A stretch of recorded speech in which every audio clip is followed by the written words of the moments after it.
हर साल लाखों लोग प्रोग्रामिंग शुरू करते हैं, लेकिन सिर्फ कुछ ही सक्सेसफुल हो पाते हैं। पर प्रोग्रामर्स फेल हो क्यों रहे हैं? इसके 5 मेन रीजंस हैं apart from these 2 main reasons. पहला, obviously not getting a job, and second, किस कलर की चड्डी पहने हो? खैर, I did these 5 mistakes and I don't want you to do the same. सबसे बड़ी प्रॉब्लम है ट्यूटोरियल है, वो लूप जिसमें तुम एक ट्यूटोरियल से दूसरे पर जंप करते हो और तुम्हें लगता है तुम कुछ नया सीख रहे हो, लेकिन एक्चुअली में तुम कुछ भी अप्लाई नहीं कर रहे हो। तुम एक सॉफ्टवेयर इंजीनियर बनने का सपना तो देख रहे हो, लेकिन तुम्हारा काम सिर्फ कॉपी पेस्ट करना रह गया। ये ट्रैप हर एक बिगिनर के साथ होता है। तुम्हें लगता है कि तुम प्रोग्रेस कर रहे हो, लेकिन जब बात आती है रियल वर्ल्ड में कुछ बनाने की, तो तुम शुरू तक नहीं कर पाते। तुम्हें लगता है कि तुम्हें जावास्क्रिप्ट, जावा आती है, लेकिन फिर क्यों नहीं? और बाई चांस अगर तुमने शुरू कर दिया तो आगे जाकर अगर कहीं अटक जाते हो, well at this point generally लोग प्रोजेक्ट को छोड़ देते हैं and they feel like programming उनके लिए बनी ही नहीं है। वेल, चैनल पर वीडियो मैंने बना रखी है how to escape the tutorial hell, या फिर आई कार्ड में फ्लैश हो रही होगी, एंड इस वीडियो के बाद go and check it out. Second problem, unrealistic expectations. तुमने सुना होगा कई लोगों से कि कोडिंग तो आसान है, तुम बस 4-5 महीने का सर्टिफिकेशन कर लोगे and you will get the high paying job. Well, that's far from reality.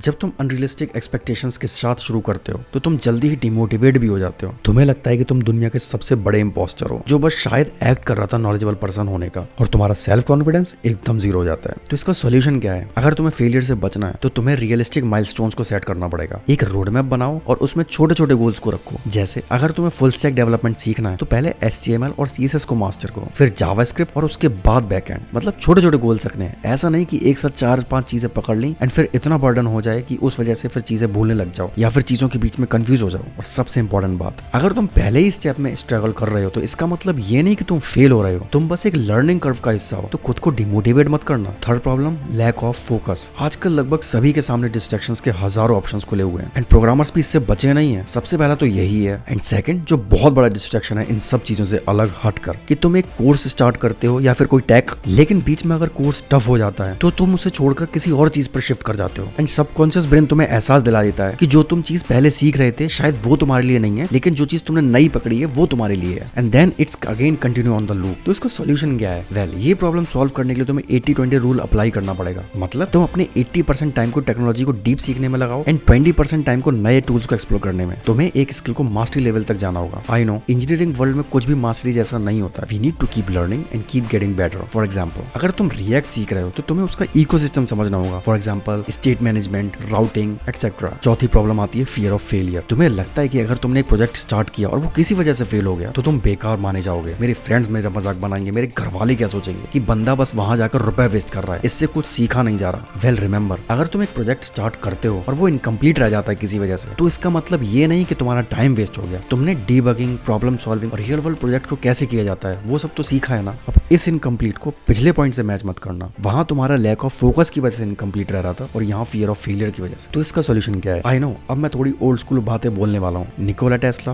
Albert Einstein, Newton, Elon Musk, Bill Gates and mark Zuckerberg. तुम्हें क्या लगता है कि ये सब फेल नहीं हुए होंगे? वेल, द थिंग इज, अगर तुम्हें सक्सेस चाहिए तो तुम्हें फेलियर को फीडबैक की तरह लेना पड़ेगा। हर एक फील्ड प्रोजेक्ट तुम्हें एक चीज सिखाता है जो तुम्हें अगले प्रोजेक्ट में हेल्प जरूर करेगी, फिर चाहे वो चीज कितनी ही छोटी क्यों ना हो। तुम्हें अपने कंफर्ट जोन से निकलना होगा और नए चैलेंजेस को एक्सेप्ट करना पड़ेगा। यही माइंडसेट तुम्हें एक ग्रोथ ओरिएंटेड डेवलपर बनाएगा। Now fifth problem.